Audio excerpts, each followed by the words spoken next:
바울 사도는 에베소서에서 이미 1장 15절로 19절에 에베소 교인들을 위한 기도를 드렸습니다. 그리고 오늘 본문 에베소 3장 14절로 21절에 또 한 번 에베소 교회를 위한 기도를 드리고 있습니다. 바울은 기도하면서 기도를 듣는 대상이신 하나님을 이렇게 부르고 있습니다. 에베소 3장 14절과 15절입니다. 시작. 이러므로 내가 하늘과 땅에 있는 각 족속에게 이름을 주신 아버지 앞에 무릎을 꿇고 비노니. 이 하나님은 어떤 분이냐면 하늘과 땅에 있는 각 족속에게 이름을 주신 아버지, 하늘과 땅에 있는 각 족속을 만드셨을 뿐만 아니라 이름을 지어주죠. 여러분, 이름을 지을 때는 배를 만들어 이름을 지을 때 배 이름의 명명식도 지은 사람이 이름을 붙이잖아요. 이것처럼 하나님께서 각 족속에게 이름을 주었다는 얘기는 모든 인류를 만드셨다는 얘기입니다. 그리고 그분이 창조하실 뿐만 아니라 지금도 통치하시는 만왕의 왕이라는 뜻이죠. 그분께 지금 기도하고 있다는 것입니다. 만왕의 왕이라는 말씀은 하시고자만 하면 못하실 것이 없는 분이라는 뜻입니다. 근데 여러분, 여기에서 궁금한 것이 생길 것입니다. 다시 본문을 띄워보시면 하늘과 땅에 있는 각 족속, 땅에 있는 각 족속은 이해가 되는데 하늘에 있는 족속은 누구를 가리킬까요? 네, 이 부분에 대해서 풀로 탈봇 신학교의 클린턴 아놀드 신학대학장은 그렇게 말합니다. 이 하늘에 있는 족속은 천사들을 말하고 그들이 어떤 민족을 구성하고 있는 것이 아니라 그룹을 형성하고 있다는 차원에서 족속이라고 불렀다. 이해가 됩니다. 하나님은 땅에 있는 사람들뿐만 아니라 하늘에 천사들을 지으시고 이름을 주신 분이라는 것이죠. 근데 이분께 지금 무엇을 하고 있습니까? 무릎을 꿇고 비노니. 무릎을 꿇고 빈다는 얘기는 아주 간절한 마음으로 하나님께 기도를 드리고 있다는 것입니다. 여러분, 바울이 기도하고 있는 대상은 만왕의 왕이십니다. 창조주이시며 만왕의 왕이신 하나님, 하시고자만 하시면 못하실 것이 없는 전능하신 하나님께 과연 그는 어떤 기도를 드리고 있을까요?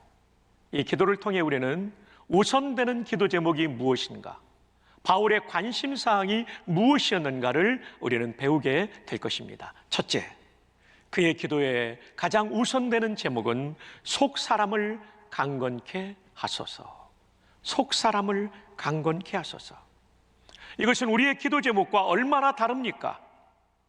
그는 만왕의 왕께 다른 기도보다 먼저 하는 것, 그가 요청하고 싶은 것이 많이 있었겠지만 에베소 교회를 위해서 제1번으로 기도한 것은 하나님이시여 에베소 교회 성도들의 속사람을 강건케 해주십시오. 이것이 16절에 나오죠. 함께 읽어볼까요? 시작. 그의 영광의 풍성함을 따라 그의 성령으로 말미암아 너희 속사람을 능력으로 강건하게 하시오며. 너희 속사람을 능력으로 강건하게 하시오며. 여기서 속사람은 무엇을 가리킵니까? 겉사람에 반대되는 것이죠. 겉사람은 육체라면 속사람은 마음이고 영혼이라고 말할 수 있습니다. 그래서 이 말씀에 이어지는 다음 절인 17절에서 이 속사람을 마음이라고 표현하고 있는 것입니다. 하나님, 이 에베소 교회 성도들의 마음, 그 영혼이 강건하게 해주십시오. 이것이 바울의 우선되는 기도 제목이었습니다. 우리는 육신의 건강에는 관심이 많지만 영혼의 건강에는 그다지 관심을 가지지 않는 경우가 많습니다. 육신을 치장하는 데는 많은 시간을 들이고 노력을 기울이지만 영혼을 가꾸는 데는 우리의 시간과 노력을 들이지 않는 경우가 많습니다. 겉치장은 하는데 속치장은 하지 않습니다. 몸치장은 하는데 마음치장은 하지 않습니다. 그러나 아십니까? 마음이 얼마나 중요한 것인가. 이것이 하나님의 은혜가 임하면 우리의 감정도 살아나요. 죄악된 감정이 아니라 거룩한 감정이 되는 거죠. 이것이 하나님의 은혜가 임하면 내 지식도 살아나요. 지식이 하나님을 대적하는 도구가 아니라 하나님을 높이는 도구가 되는 거죠. 이곳에 이 마음의 은혜가 임하면 우리의 의지도 살아납니다. 불길한 쪽으로 내 의지를 쓰는 것이 아니라 거룩한 곳으로 내 의지를 쓰는 것입니다. 마귀를 따라가는 쪽으로 내 의지를 쓰는 것이 아니라 하나님을 따라가는 쪽으로 내 의지를 쓰는 것입니다. 마음의 은혜가 임하면. 그래서 잠언에 그렇게 말하죠. 4장 23절, 모든 지킬 만한 것 중에 더욱 내 마음을 지켜라. 생명의 근원이 이에서 남이니라. 근데 우리는 정작 기도할 때 이 마음, 속사람이 강건케 되기를 기도하는 것을 우선적으로 기도하지 않고 겉사람을 놓고 기도하는 게 얼마나 많습니까? 얼마나 많습니까? 세상적인 물질적인 것에 우리의 마음을 다 빼앗겨버리고 기도조차도 이것에 빼앗길 때가 얼마나 많이 있냐는 말입니까? 부디 여러분의 기도에 속사람을 강건케 하여 주시옵소서. 나와 내 자녀 손들에게 속사람이 강건케 되게 하여 주옵소서. 누군가를 위하여 기도할 때 이 기도가 우선되는 기도 제목이 될 수 있기를 바랍니다. 에베소 3장 16절 다시 한번 읽어봅시다. 시작. 그의 영광의 풍성함을 따라 그의 성령으로 말미암아 너희 속사람을 능력으로 강건하게 하시오며. 영광의 풍성, 하나님의 영광이 풍성하다는 건데 클린턴 아놀드 박사는 뭐라고 말하냐면 하나님의 영광은 거룩과 능력이다. 다시 말하면 거룩한 능력이 하나님의 영광이라고 해석합니다. 여러분, 그렇습니다. 능력이 있지만 거룩하지 않은 능력도 있어요. 아주 더러운 능력을 가진 사람이 있어요. 그런 존재가 있죠. 마귀가 그렇고 마귀의 유혹에 빠진 사람들은 능력이 있다 할지라도 그 능력은 더러운 능력이에요. 파괴적인 능력이에요. 근데 하나님이 가지신 능력은 거룩한 능력, 살리는 능력입니다. 그의 영광의 풍성함을 따라, 다시 말하면 그분의 거룩한 능력을 따라 그의 누구로 말미암아? 성령으로 말미암아 성령의 능력이 임하게 된다는 거죠. 그 성령의 능력이 임할 때 우리에게 주시는 놀라운 복은 속사람이 강건케 되는 것입니다. 주 안에 사랑하는 성도 여러분, 여러분을 축복하는 최고의 축복은 성령 충만하라는 축복입니다. 성령 충만하면 여러분의 속사람, 여러분의 마음, 여러분의 영혼이 강건하게 될 것입니다. 그러면 성령 충만은 어떻게 받습니까? 강론을 잘 들을 때 받더라고요. 저도 그랬고요. 우리 성도들 가운데도 강론 듣다가 마음의 병이 치유받은 분들이 얼마나 많아요. 인생의 방향을 바꾼 분들이 얼마나 많습니까? 뿐만 아니라 성경을 잘 읽으면 성령 충만 받습니다. 기도 깊이 있게 하면 성령 충만 받습니다. 이번 수련회를 통하여 여러분이 성령 충만을 받으심으로 속사람이 강건하게 되시기를 주님의 이름으로 축복합니다. 두 번째, 바울의 우선적인 기도는 그리스도와 더 가깝게 하소서. 이제 바울 사도의 두 번째 기도는 그리스도와 더 가깝게 하소서입니다. 함께 에베소 3장 17절을 읽습니다. 시작. 믿음으로 말미암아 그리스도께서 너희 마음에 계시게 하시옵고. 거기까지입니다. 그리스도께서 너희 마음에 계시게 하시옵고. 여러분, 질문이 생기지 않습니까? 이미 예수님을 내가 구주로 모셨기 때문에 내 마음에 예수님이 계시는데, 아니 에베소 교회는 이미 예수 믿는 사람들인데 왜 너희 마음에 그리스도께서 계시게 하시옵고라는 기도를 하는가? 여기에 대해서 클린턴 아놀드 박사는 이미 마음에 모신 예수님과 더 가까워지도록 기도하고 있다는 것입니다. 한 걸음 더 나아가 이분은 이렇게 해석하십니다. 그리스도께서 성도의 마음에 주인 되어서 다스리게 해주십시오. 이게 주님과 더 가까워지는 것입니다. 우리는 예수님을 믿고 살지만 주님과 가깝지 않게 사는 사람들이 많습니다. 그리스도와 가깝지 않은 사람들이 많습니다. 그저 예수님을 나의 구원자로만 받아들였죠. 그분을 나의 주님으로 모시지 않기 때문이에요. 그분을 나의 구원자, 세이비어로 믿는 건 당연한 거고 이것 때문에 주님과 내가 관계가 있는 거고 구원받는 겁니다. 근데 구원받은 성도의 삶은 어떤 삶이냐면 주님과 내가 아무 관계가 없는 삶이 아니라 그분이 주인된 삶, 로드, 그분을 나의 주님으로 모시고 나는 서번트로 사는, 종으로 사는 거죠. 이 삶이 있을 때 우리 삶 속에 그리스도와 더 가깝게 되는 은혜를 누리게 되는 것입니다.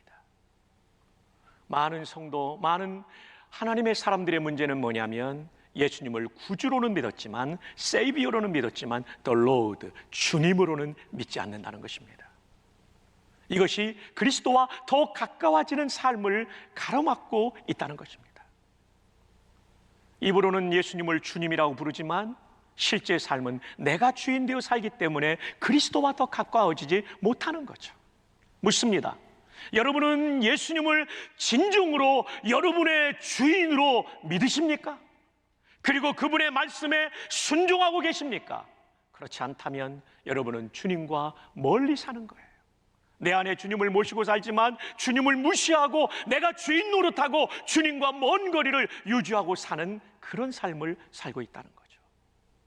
지금 바울은 이것을 기도하고 있는 겁니다.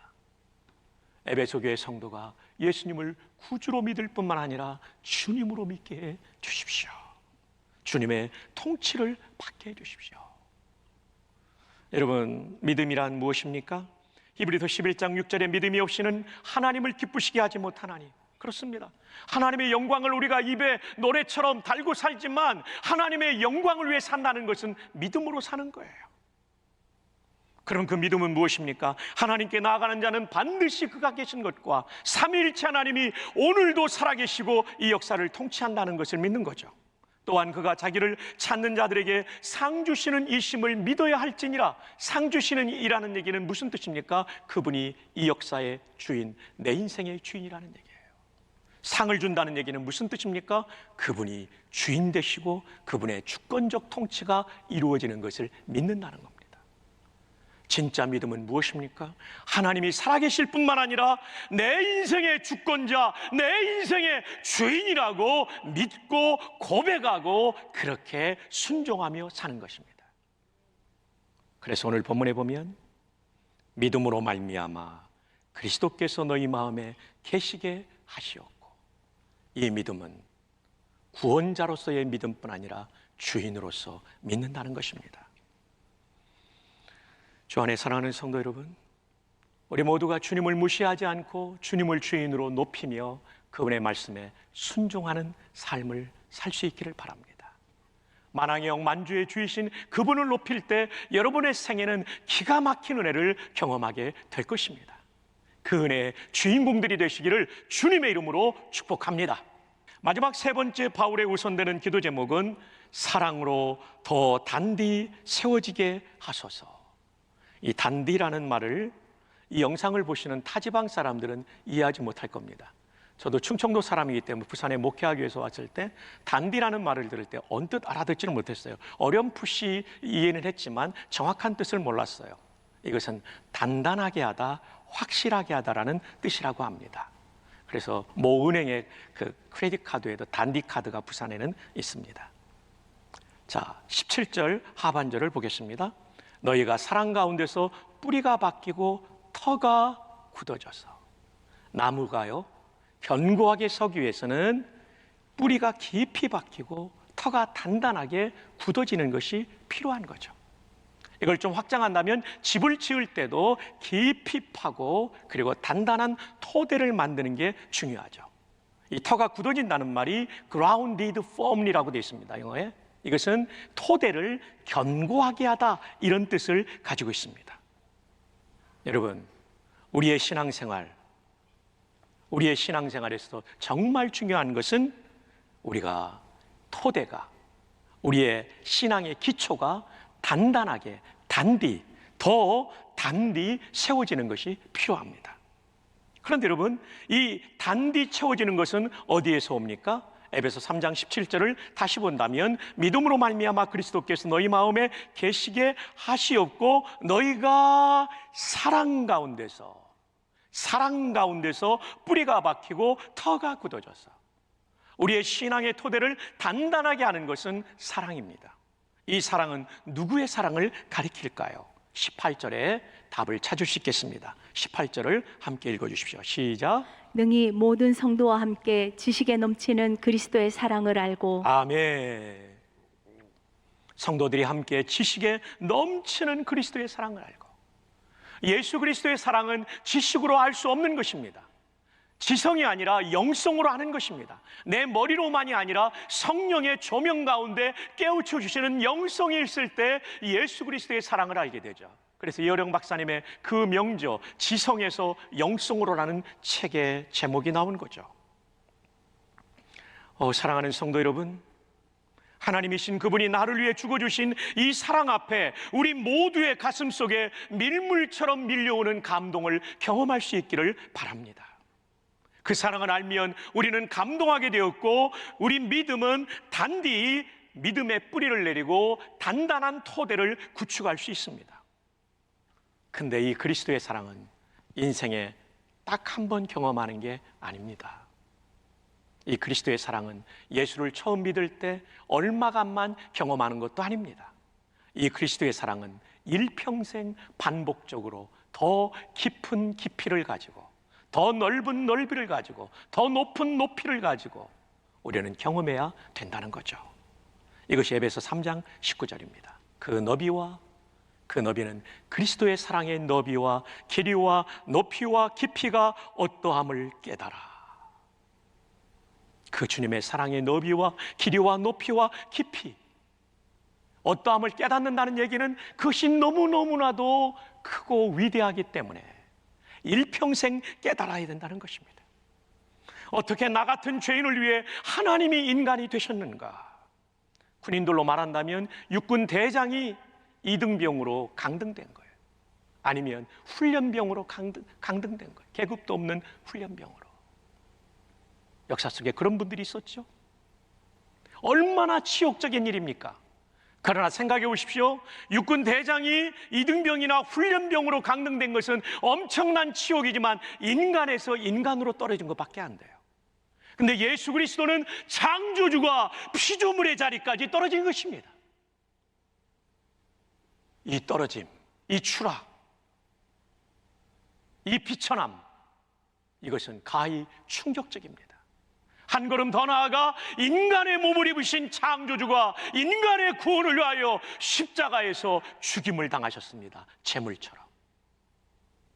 여러분, 이 구속의 은혜, 속량의 은혜를 들으면서도 마음속에 감동이 없다면 우리는 성령의 감동이 너무나도 식어버린 사람이 아닐까요?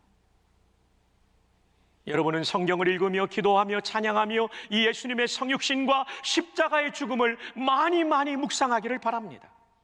그래서 갈수록 그 너비와 길이와 높이와 깊이를 더 알아가는 감격이 파도처럼 밀물처럼 여러분의 가슴 속에 밀려오기를 바랍니다. 얼마 전 저는 생명의 양식을이라는 세자르 프랑크의 성가곡을 번역하면서 큰 은혜를 받았어요. 라틴어로 오레스 미라벨리스, 오 얼마나 놀라운 일인가. 만두카트 도미눔, 그가 주인을 먹는도다. 그는 누구냐면 빠우빼로 가난한 세르브스 종, 에트 그리고 후밀리스, 비천한 세르브스가 생략됐죠. 종. 근데 우리 말 가사에는 낮고 천한 우리 긍휼히 보시사 주여 주여 먹이어 주소서. 주님이 우리에게 뭔가를 먹여준다는 뜻으로 이렇게 해석이 됐어요. 그러나 라틴어의 직역한 가사는 이런 뜻입니다. 오 얼마나 놀라운 일인가. 가난하고 비천한 종이 주님을 먹는도다. 저는 이 문맥을 번역하면서 목양실에서 눈물이 터져버리고 말았어요. 세상의 어떤 종교가 신이 인간을 위해서 희생했단 말입니까? 그러나 오직 기독교만은 신이신 예수 그리스도가 인간의 몸을 입고 와 우리를 위하여 희생하여 우리를 구원해 주신 것입니다. 어떻게 우리가 감격하지 않을 수 있어요? 십자가의 감격이 예수 믿을 때 달랑 몇 년이라고? 아니에요. 우리 일평생 그 길이와 너비와 높이와 깊이를 호흡이 닿는 그날까지, 심장에 뜨거운 피가 식는 그날까지 우리가 경험하고 그 주님을 높여야 되지 않을까요? 그럴 때 신앙의 뿌리가 든든해지는 거죠. 신앙의 집이 든든하게 세워지는 거죠. 이번에는 에베소서를 강의하면서 성부 하나님이 우리를 구원하신 것이 창조 이전부터라는 게 그렇게 절절히 가슴에 감사하더라고요. 나를 누가 알아주기도 전에 주님이 나를 알아주신 거죠. 얼마나 감사한지. 마귀의 속박에 있었던 나, 지옥에 들어갈 나를 속량하기 위해서 그의 피로 말미암아 속량과 죄사함을 받았다. 또 하나는 성령님의 인치심의 사역이 그렇게도 마음에 와닿더라고요. 내가 하나님도 알지 못하고 예수님도 알지 못하고 멸망을 향해 달려가고 있을 때 주권적으로 성령께서 내 마음에 믿음을 불어넣어 주시고 내 안에 내주, 내 안에 거주하심으로 말미암아 내가 하나님의 자녀라는 것을 인쳐주신, 도장 찍어주시고 확인해 주신 이 놀라운 은혜, 어찌 우리가 그 사랑 앞에 몇 년만 감격할 수 있단 말입니까? 이렇게 구원의 감격은 무궁무진한 것입니다. 우리의 일평생 더 많이 그리스도의 사랑의 너비와 길이와 높이와 깊이를 알아갈 수 있기를 바랍니다. 찬송가 453장에 예수도 알기 원하네, 예수도 알기 원하네, 크고도 넓은 은혜와 대속해 주신 사랑을 간절히 알기 원하네. 내 평생의 소원, 내 평생의 소원, 대속해 주신 사랑을 간절히 알기 원하네. 평생의 소원이라고 이 작시자는 노래하고 있는 것이죠. 이런 예수님의 사랑에 대한 깨달음이 있을 때 이런 복을 받게 됩니다. 이런 복을 받게 됩니다. 3장 19절 하반절을 하나님의 모든, 이 부분부터 읽어보실까요? 시작. 하나님의 모든 충만하신 것으로 너희에게 충만하게 하시기를 구하노라. 예, 하나님의 모든 충만하신 것. 클린턴 아놀드 박사는 신약에서 하나님의 모든 충만하신 것은 바로 성령 충만이라고 단도직입적으로 해석합니다. 하나님의 모든 충만하신 거 다른 거 생각하지 마세요. 성령 충만이에요. 성령 충만. 예수님의 사랑의 너비와 길이와 높이와 깊이를 알아가는 사람은 반드시 성령 충만을 받게 될 것입니다. 그런 은혜가 있기를 바랍니다. 이제 바울 사도는 마지막으로 하나님께 찬송을 올려드립니다. 에베소 3장 20절과 21절 함께 읽어요. 시작. 우리 가운데서 역사하시는 능력대로 우리가 구하거나 생각하는 모든 것에 더 넘치도록 능히 하실 이에게 교회 안에서와 그리스도 예수 안에서 영광이 대대로 영원 무궁하기를 원하노라. 우리가 구하거나 생각하는 모든 것에 더 넘치도록 하시는 하나님, 그렇습니다. 우선적인 기도 제목 가지고 기도하면 차선의 기도 제목도 너희는 먼저 그의 나라와 그의 일을 구하라. 그리하면 이 모든 것을 너희에게 더하시리라. 기도의 제목을, 순서를 바꾸십시다. 물질적인 것, 이 땅에 필요한 것은 넘버 2예요. 넘버 1의 기도 제목은 오늘 드린 말씀이에요. 자, 우선과 차선의 기도 제목 첫 번째, 속사람을 강건케 하소서. 결론입니다. 속사람을 강건케 하소서. 두 번째, 예수 그리스도와 더 가깝게 하소서. 믿음으로 말미암아. 무슨 얘기예요? 살아계심과 주되심을 인정하며 순종하는 거예요. 세 번째, 예수님 사랑, 나의 그리고 자녀의 믿음의 집, 믿음의 나무가 더 단디 세워질 수 있도록 인도해 주옵소서. 이것이 우선되는 기도 제목이고, 그런 기도를 할 때 우리 삶에 하나님의 진정한 복이 충만할 것입니다. 주님이 꿈꾸신 교회의 기도 제목은 바로 이것입니다. 이렇게 기도하고 이렇게 사는 우리 되기를 주님의 이름으로 축복합니다.